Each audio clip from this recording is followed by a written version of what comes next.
12వ తేదీ జూలై నెల 2026వ సంవత్సరం. ఈ రోజు దేవుని వాగ్దానము జకరియా 2వ అధ్యాయము 5వ వచనము. నేను దాని చుట్టూ అగ్ని ప్రాకారముగా ఉందును.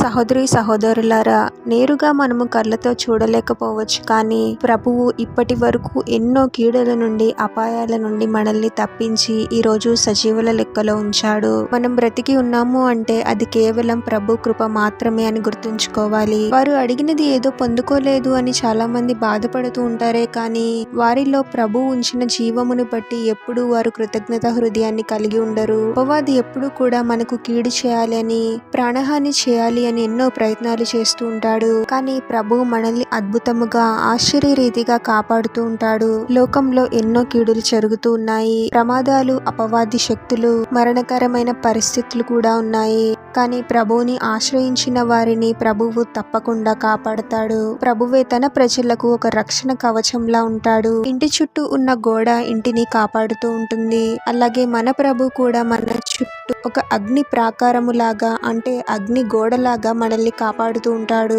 ప్రతిదినము మన నిమిత్తము, మన కుటుంబాల నిమిత్తము తప్పకుండా ప్రార్థించాలి. ప్రార్థించకుండా బయటకు వెళ్ళకూడదు. అన్ని కీడుల నుండి, అపాయాల నుండి కాపాడమని ప్రభువునకు మొరపెట్టాలి. ప్రభు సన్నిధి మనకు తోడుగా ఉంటే ఏ హాని జరగదు. ప్రభువే మనల్ని కాపాడేవాడు, రక్షకుడు. ప్రార్థన. పరిశుద్ధుడు వగు ప్రభువా, మీ పరిశుద్ధమైన నామమునకు తరతరములు యుగయుగములు మహిమ కలుగునుగాక. మరొక నూతన దినంలోనికి మమ్మల్ని క్షేమంగా ప్రవేశింపచేసిన దేవా, మీకే స్తోత్రం తండ్రి. ఇప్పటి వరకు ఎన్నో కీడుల నుండి, అపాయముల నుండి కాపాడావు ప్రభువా. ఈరోజు మేము సజీవంగా ఉన్నాము అంటే అది కేవలం మీ కృపయే తండ్రి. ప్రతిదినము మీరే మాకు తోడుగా ఉండి కాపాడండి ప్రభువా. మమ్మల్ని, మా కుటుంబములను మీరే రక్షించండి తండ్రి. అన్ని రకముల ప్రమాదాల నుండి, అపవాది క్రియల నుండి, మరణకరమైన రోగముల నుండి, కీడుల నుండి మీరే మమ్మల్ని కాపాడండి తండ్రి.